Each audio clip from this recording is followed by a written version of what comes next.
It'll use AI to know that oh, there it is. If you're a Mac user and you have the latest OS, which at the time of this recording is 14, macOS Sonoma, I'm going to show you a cool thing that you can use and that I'm actually using right now.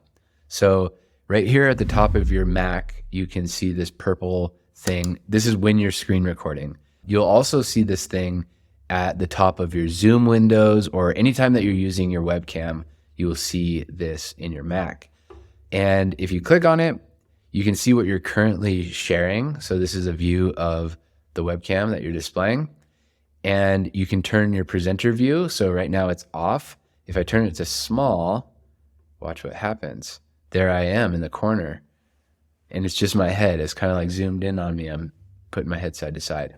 Or you can go large, and that's super cool. It like brings you around, puts the recording behind me. You can choose, if you had multiple cameras, you could choose that there. I am in portrait mode, which means that it's kind of blurred out my background. Here, let me turn the presenter view off again. So portrait mode, it blurs out my background. If I turn it off, everything is sharp. Turn it back on. Just me is sharp. There is studio light. So you notice I'm really bright and then my background is dark. If I turn it off, the whole thing is bright. Back on. And then the last one is reactions. So you can, let me see if it'll work. Oh, it's not doing it.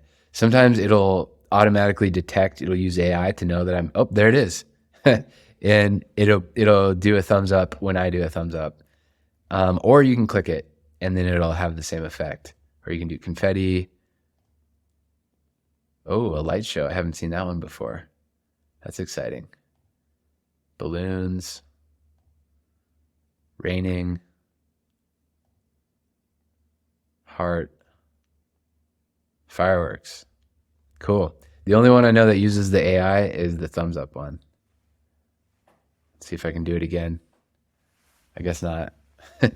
So yeah, that's a cool little thing that can help you with your screen recordings and your Zoom calls.